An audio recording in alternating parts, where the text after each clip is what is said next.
Hello and welcome to the Kate Gourmet. My name is Jeremy and today we'll be turning this into this. I'll show you how. Let's get started.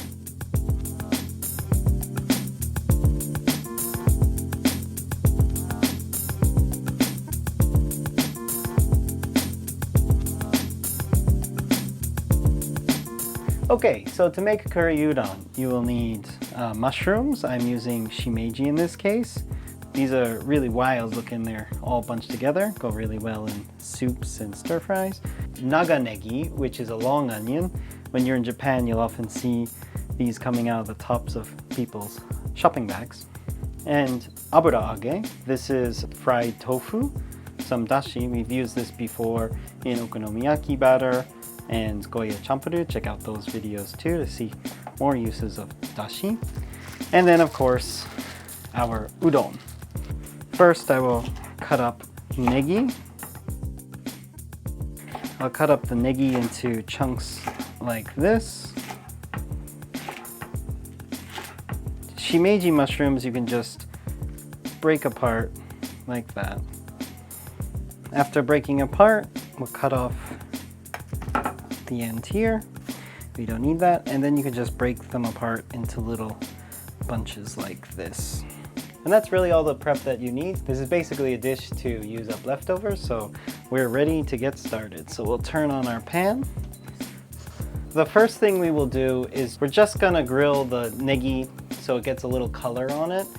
Usually I use a vegetable oil, but I will be using the fragrance of sesame oil in this case. Okay, so once the oil's hot, we'll just add in our negi. We're just gonna give it a little color on each side and then we'll remove it. Then we'll use it as our topping once we're finished making the udon. Abura-age will just cut into some strips, just like this.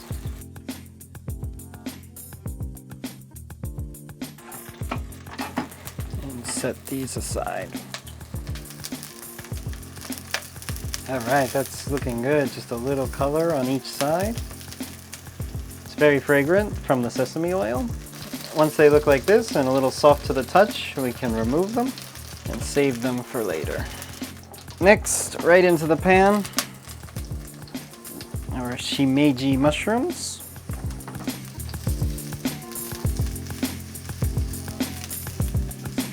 In fall in Japan, you can get all different kinds of mushrooms here. Shimeji, enoki, matsutake, maitake. Okay, our shimeji mushrooms are browning quite nicely now. The next step is to add our leftover curry. Let's add our leftover curry. I'll add about half.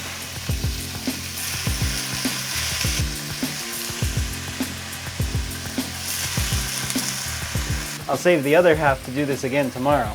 To help that along and liquefy, I'll add some cooking rice wine, dashi, and a couple cups of water.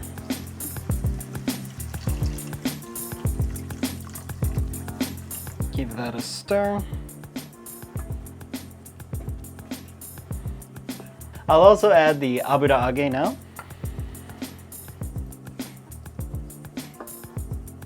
Give that a stir and cover it.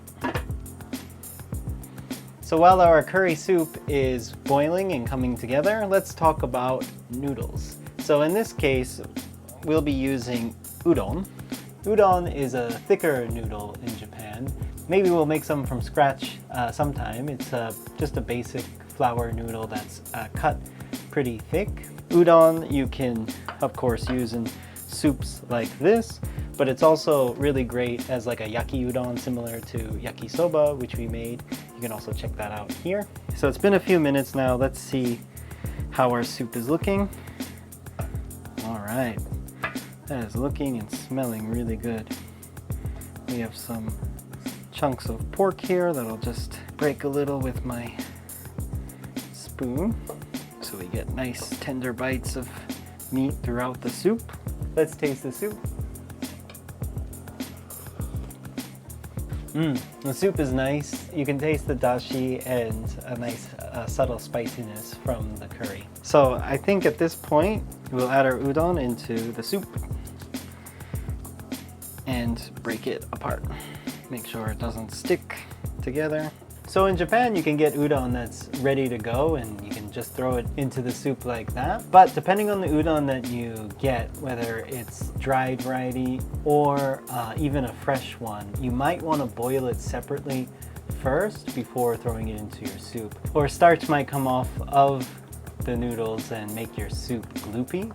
If you have a pre-cooked udon like this, I think between 3 and 5 minutes is okay. If it's freshly made udon, it might take a lot longer since it is such a thick noodle. Just be mindful of what kind of udon you're able to get and check the package of how long to cook it. A few minutes past here, I'll try a noodle to see if it's ready. The udon's almost ready, so I'll get ready to serve. Get your ladle. First, very important, use your tongs or your saibashi like I am to grab the udon first. It is a bit slippery, so be careful, and it's hot. After you serve the udon, ladle in the soup and meat and vegetables.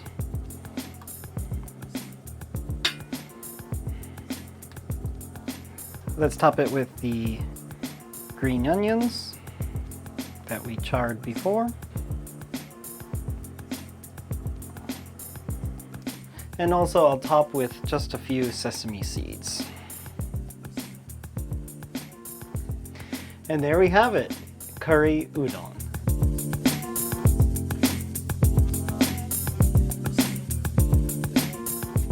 All right, let's give it a try. It's so good, it's so comforting. The abura-age has a ton of flavor. Pork shoulder is so good, so tender. The green onion, just sauteed in a little bit of oil. It has so much flavor, so good. Such an easy dish to put together. If you have leftover curry, this is a quick dish that you can make. You can try it with other noodles that you might have around. I've also made this with like a soba. I think even maybe a ramen noodle would be really nice too. So whatever noodle you have, you can try to make this curry soup with it. If you've made any of the dishes that I've introduced on this channel, feel free to tag me on Instagram. I would love to see what you've come up with. Please give this video a like and subscribe for more Japanese home cooking recipes. Thank you so much for watching, and I'll see you in the next video.